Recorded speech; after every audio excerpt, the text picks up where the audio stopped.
The first half of Metroid Prime 4 felt amazing. The environmental storytelling, the sense of urgency, the music, the atmosphere all felt like peak Metroid. As a matter of fact, shortly after the first half, it kind of slowed down, but I was still having fun with the game. But then, it did something I don't know if I will ever be able to accept. Hi there fellow Nintendo gamers, my name is VeggieVulture and I want to jump right into this video on Metroid Prime 4 Beyond and its absolute facepalm moment they call storytelling, which, to be completely fair, is really childish storytelling that I do not know if I can ever accept or I can ever forgive it for. Now, if you like these videos, make sure to subscribe, but let's get into it. Now, a lot of people have said a lot of things about Metroid Prime 4. Some give it a 10 out of 10, some give it a 0 out of 10, some give it a safe 7 out of 10, and I also had this video where I completely fanboyed over it, but I have to apologize for that because there is a moment in the game that I just cannot accept from a storytelling perspective. Now, this video, there are spoilers in this video, like heavy spoilers when it comes to the story, so if you haven't finished the game or you don't want to see that, make sure to click away and come back once you've been through that thing that I will talk about in this video right now. Now, a lot of people have said a lot of things, and in terms of atmosphere, environmental storytelling, in terms of music and sense of urgency, I think the game is great. It isn't perfect, but I think it's a great shooter.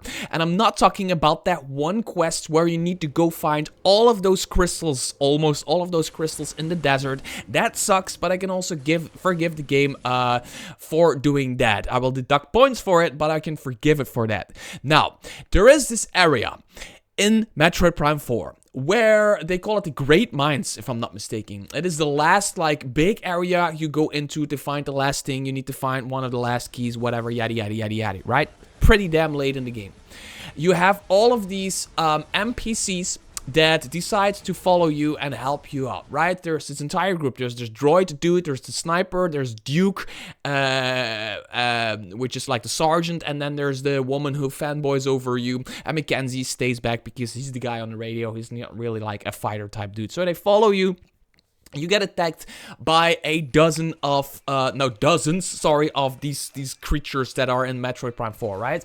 And you start shooting, and there's this epic moment of you together with your team defending, which is like really a great moment in the game, right? And then you need to go into the mines. So the droid and I think the sniper, yeah, the droid and the sniper, they stay back to defend the elevator that you go down in. To kind of defend that elevator. They don't say it's like a sacrifice moment or anything. It's just like they stay back to defend that, right? This droid has rockets and all that stuff going on, so they can probably manage that. Now, this is where this really bad storytelling moment happens. It happens 3 times to make matters worse. 3 times back to back to back. Now, having a character sacrifice their lives for another character is a really powerful storytelling tool. Really powerful. Especially if it's a liked character. Now, there's something to be said about that. Especially if it's a liked character, they've been friends with the main character, and they decide that their life isn't as important as the main character's life. It says something about their vision on life. It tells something about your character you're playing, the importance of your character. It does a lot of storytelling right there with the sacrifice part. If you then decide to 5 minutes later magically bring back that character that just sacrificed their lives without any explanation of how they did it, you are completely undoing that moment in the story. You are completely subduing it. Like, the first time it happens, it is, if I'm not mistaken, it's Duke, right? Duke is the sergeant, and he is like the boss man, and the woman who fangirls over Samus, what was her name again? I forgot her name. She is like really friends with Duke, and they really like each other, and they were in the same team, that kind of stuff. Duke sacrificed himself. Armstrong is the name of the lady. Armstrong gets almost gets crazy. She can't accept it, but she goes on, and this tells like a really good story. It's character development for Armstrong. She starts out as this fangirly type, but because her sergeant sacrifices himself, she becomes like this more rounded soldier, and she starts fighting, and she starts like really getting the importance of the mission and that kind of stuff. It's a really important, powerful part where Duke sacrifices himself. And believe me, he gets into a situation that there is no explanation for him to ever get out of that, because he just stays behind with all these creatures. He will probably not be able to survive that, right? Then Armstrong sacrifices herself for you. Okay, no problem. Armstrong sacrifices herself for you. You are drilling through a hole, like through a door, whatever, and all of these creatures start attacking. You get through the door, and then Armstrong is like, "Oh, we will never be able to make this. There's too many creatures." She literally says something in that sense, right? There's too many creatures, and then she makes the entire room collapse, trapping her behind the rumble with all of those creatures that she just said were too many for you and her. So her alone, there's no reason for her to ever survive, right? Then the droid shows up magically, who stayed back on top. And he says, like, the sniper dude was able to do it all by himself, defend the elevator, whatever. So he gets back and he sacrifices himself. When you're about to go out of the Great Minds, they magically reappear. Suddenly a door opens, and all three of them are right there. The droid is missing an arm, but they're right there. And they don't tell us why they survived. The story doesn't tell us why they survived. It doesn't say anything. All that Armstrong has to say is like, "You didn't think we were dead, weren't you?" Or something like that.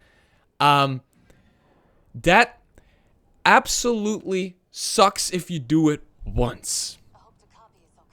I cannot even explain, like, when it happened, back to back, 3 characters sacrifice themselves, which really made me care about those characters, by the way. I cared about that moment. I was like, did she just die for me? Did he just die for me? Did it just die for me? I don't really care about the droid, because it's a droid, it's a machine. But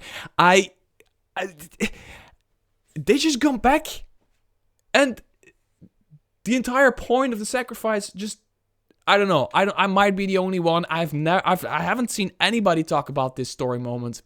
And the main reason why I dislike this, I can see this happen in a Mario game or in a Peach game or whatever childish game you can name from Nintendo. I mean, you know what I mean by childish, right? But Metroid has been that one adult IP from Nintendo, where they aren't afraid to tell stories and kill off characters, where they aren't afraid to have characters die. In the beginning sequence of the game, a lot of these NPCs, background NPCs, they die, right? They're dead, right?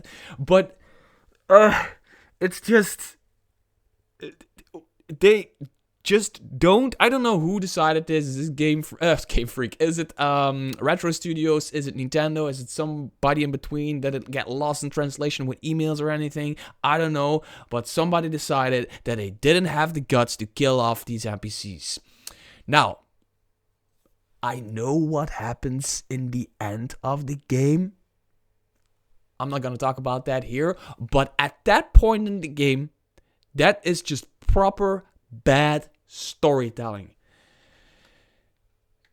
And now I really don't know what figure to give this game. I really don't.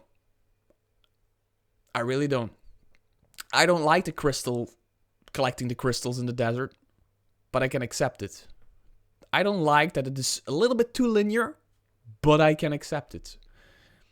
I don't like that the desert is just a little bit too empty and it needed a little bit more shrines, but I can accept it. But I really cannot accept this childish storytelling from a Metroid game. Until next video, bye-bye.